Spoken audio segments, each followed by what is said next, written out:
पूरा देवलोक जलंधर के आतंक से कांप रहा था। शिवजी भी जलंधर का वध करने में असमर्थ थे। अगली सुबह जलंधर देवताओं के वंश को ही मिटा देगा, इसकी कल्पना से ही देवता भयभीत थे। सब विष्णु जी से आस लगाए बैठे थे कि वो देवताओं की रक्षा अवश्य करेंगे। इधर विष्णु जी सोच में डूबे रहे कि लक्ष्मी जी उनका पैर दबाते हुए बोली, नाथ, समस्या अवश्य गंभीर है, पर आप कोई समाधान अवश्य निकाल लेंगे। विष्णु जी चिंता से बोले, समाधान तो निकल आएगा, पर आत्मा को कष्ट हो रहा है।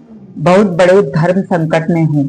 मैं पतिव्रता नारी से छल करने जा रहा हूँ। मेरी आत्मा मुझे धिक्कार रही है। लक्ष्मी जी तनाव में आ जाती हैं। वृंदा से छल करेंगे? मैं विवश हूँ, विष्णु जी ने जवाब दिया। लक्ष्मी जी बोली, देवता भी विवश हो सकते हैं, यह आज देख रही हूँ। उधर शिव जी का मन ध्यान में नहीं लग रहा। उन्हें विचलित देख पार्वती जी बोली, नाथ, बहुत विचलित हो रहे हैं। शिव जी बोले, भविष्य देख विचलित हूँ। वृंदा के साथ जो घटित होगा वो देवताओं का मान घटा देगा। पार्वती जी सन्न रह जाती हैं। इधर विष्णु जी उठकर जाने लगते हैं। तभी लक्ष्मी जी पूछती हैं, अचानक कहाँ जा रहे हैं? विष्णु जी बोले, देवलोक की रक्षा करने। ब्रह्मा जी, इंद्र, बृहस्पति सहित सभी देवता चिंतित हैं। इंद्र ब्रह्मा जी से पूछते हैं, विष्णु जी हमारे वंश को बचा लेंगे ना? ब्रह्मा जी कोई जवाब नहीं देते। तीनों भयंकर तनाव में हैं। इधर विष्णु जी माया का रूप धारण कर स्वयं से कहते हैं, देवी वृंदा, आपसे छल करने के लिए मेरी आत्मा मेरे साथ नहीं है, पर देववंश की रक्षा मेरे लिए सर्वोपरि है।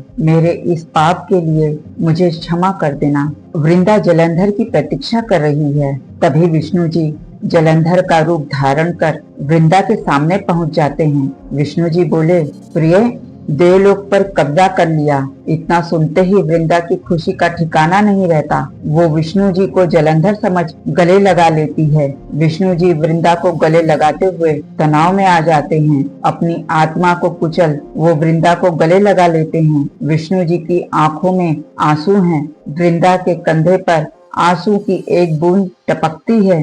वृंदा को गीला लगता है। वो सोचती है कि जलंधर घायल तो नहीं, खून तो नहीं टपका।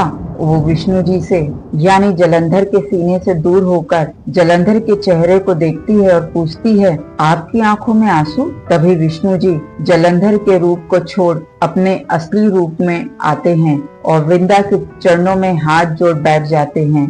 देवी, मुझे क्षमा कर देना। विष्णु जी की आंखों से झरझर आंसू बह रहे हैं। वृंदा चीख पड़ती है, आपने मेरा धर्म भ्रष्ट किया। एक स्त्री की मर्यादा को आपने छल से कुचला है। मैं आपको श्राप देती हूँ। आप अपने पत्नी वियोग में तड़प तड़प कर मरेंगे। फिर वृंदा ने योगाग्नि में प्रवेश कर अपना शरीर त्याग दिया। उधर शिव जी ने युद्ध भूमि में अपना त्रिशूल जलंधर पर चला दिया और वो उसके सीने में जा लगा। जलंधर भूमि पर गिर गया और देवसेना में खुशी की लहर दौड़ गई। इधर विष्णु जी ने वृंदा को वरदान दिया कि वो देवी तुलसी के रूप में जन्म लेंगी और उनकी हमेशा पूजा होगी, और खुद राम अवतार में वृंदा के श्राप के कारण पत्नी सीता के वियोग को झेला। कथा का सार यह है कि स्त्री के साथ छल करना महापाप है, जिसके लिए भगवान को भी सजा भोगनी पड़ी। प्रिय दर्शकों, शुक्रवार को फिर नई कथा के साथ मिलूंगी। तब तक के लिए ओम नमः शिवाय।